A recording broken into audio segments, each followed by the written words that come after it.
Welcome back.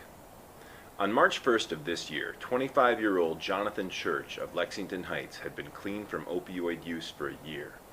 He had a son, a daughter, and a loving family who cared for him very much. Despite having everything to live for, Jonathan decided that evening to use again. To procure the drug he sought, he reached out to this man, James Johnson of Lexington. Jonathan contacted James through Facebook Messenger, telling him he's no longer being tested and wanted to obtain drugs.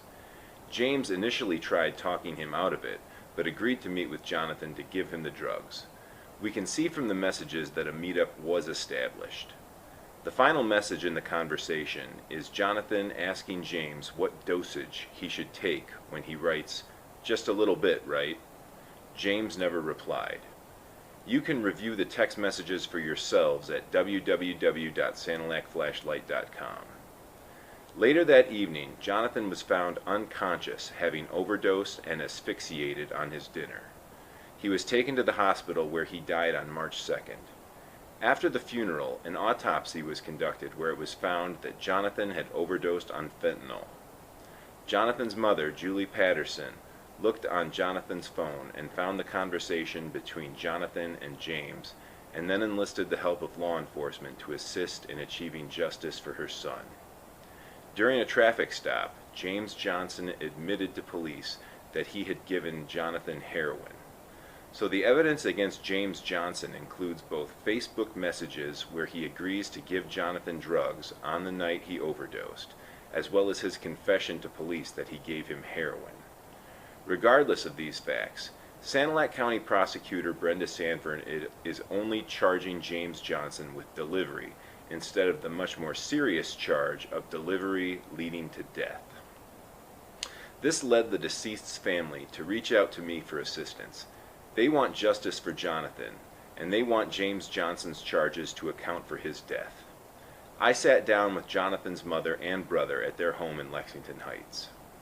When Jonathan was addicted to drugs for 3 years. He has 2 kids. The last 11 months of his life, he was clean. He was doing great. There was more to life to Jonathan. We had our Jonathan back. He was joking. He was wanting to be around family. He was going to work. He was doing good. He was getting on his own 2 feet. And he had a bad day. He asked a friend for something, and the friend told him one thing and gave him another on March 1st. On March 1st, our mom found him in his room, unconscious, and ambulance came. They performed the CPR, took him to the hospital. They did everything. They ran the toxicology report. There was no drugs found in his system. They told us that he aspirated on a burrito and that he was brain dead. And months later, a month or so later, 4 or 6 weeks later, we got the toxicology report back, and it was fentanyl that killed him. Okay. And Port Huron Hospital doesn't test for fentanyl. Which amazes me, given where we're at as far as a society with an open southern border and fentanyl just pouring across from China all day long. Oh yeah, it's just... So, your brother, your son, died of a fentanyl overdose. What was the name of the person who sold it to him? James Johnson. James Johnson, and he is currently being held? No, he's out. He's out right now. Okay.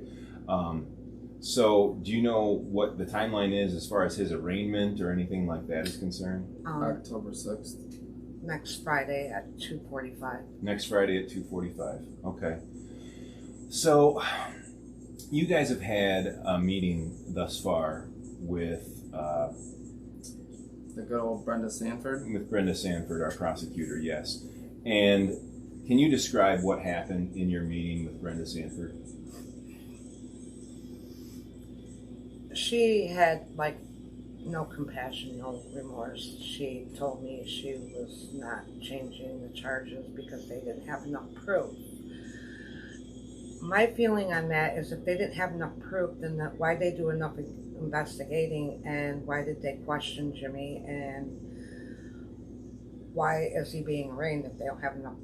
If they don't have enough proof, then why is there a court case? I would agree. So he's being charged with possession, but No, delivery. Delivery. Okay. So they can prove because he said in the back of a squad car that he gave him something. He gave him heroin, and I asked in the meeting. I asked the DTF agents that were there. I said, "What's the charge between What's the difference in the charge between heroin and fentanyl?" And they said nothing. They're both opioids. So, I guess the difference between heroin and fentanyl is in just the concentration, really, and the lethal dose. So essentially, your brother, your son, thought he was getting heroin from this guy. He uses it. You have text messages of him asking him how much of your son, Jonathan, asking How much do I take? Asking him how much do I take, and that was the last text message that he sent Jonathan or Jimmy. Mm-hmm. Okay, so essentially, there is a case because he stated that he delivered this to him. He said he gave him. He said he gave him heroin. Jimmy Johnson stated that he gave Jonathan heroin. Correct. And because of that, they're charging him with delivery. Yes. And Brenda said she doesn't have enough proof To get him for delivery causing death. Okay. And we have a text message, I've read it myself, that states that, well, it definitely shows that Jonathan was trying to buy something from Jimmy, presumably what Jimmy stated he sold him, which was heroin. He ended up getting fentanyl, and it ended up taking his life. So, yeah, I guess I'm kind of with you on this one in terms of wondering why exactly delivery causing death isn't being used, because he stated he sold him this drug, and was it specific when he said that, was it specific to that evening? I don't know. Okay. DTF didn't clarify that, but he stated it when he got arrested on traffic violations. Okay. And then he was released, and he's walking the streets. He's spending time with his family and his kids, and my son's in a grave. Yeah. I don't think it's fair. And when I asked Brenda Sanford, I said, what if this was your daughter or your son? What would you be doing? Mm-hmm. She couldn't answer that. She just smirked at me. Like smirked? Yes. Okay. Huh. So what are your next steps? Do you have any? Well, I was told to contact you. I've been contacting Attorney General. I've contacted WDIB, Detroit Free Press, ABC News. Mm-hmm. As far as that goes, nobody's contacted me back yet, and I call like every few days. Mm-hmm. So tomorrow morning I will call Attorney General again and get the complaint going against the prosecutor. Okay. She's claiming that there's not enough evidence to suggest that she can get him for delivery causing death. What are your thoughts on that? Like, I don't think it's fair. mm-hmm. I think at the end of the day, we know it's not going to bring Jonathan back, but we can try and save somebody else's kids, somebody else's parents, somebody else's brothers and sisters that are going through this. And it's not fair. Why does he get to walk the streets or get a slap on the wrist because Brenda doesn't want to up the charge? Mm-hmm. What is the difference in time served between delivery and delivery causing death? Well, he doesn't have a criminal record, so he might not get nothing. He might get probation with drug testing. Mm-hmm. If he gets cause of death, he could get the maximum of 20 years. Mm-hmm.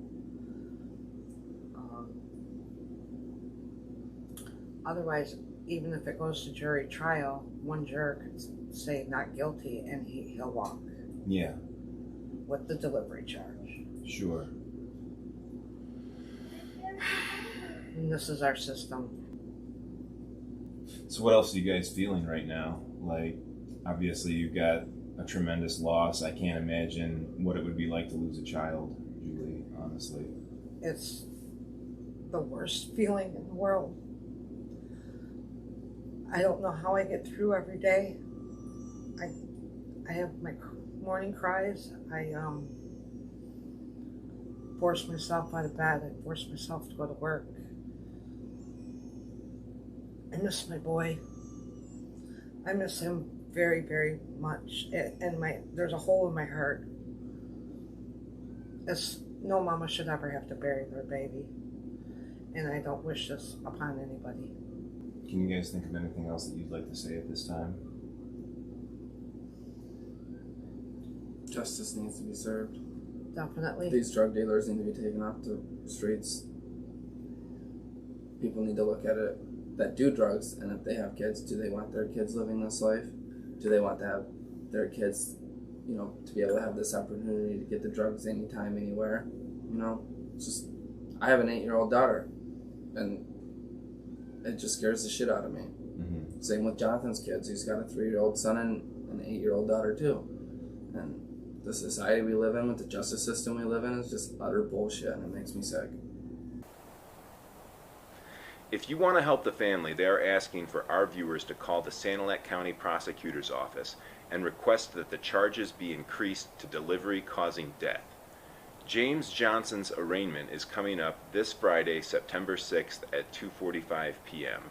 You can reach the prosecutor's office at 810-648-3402. I know from speaking with the family that they would appreciate any help you can offer, but all they're asking is that you call the prosecutor's office and ask them to increase the charge. I would also like to thank my audience for your help in this matter. This family deserves justice and closure, so please take the time to help. Until next time, go with God and walk in the light of truth. Take care.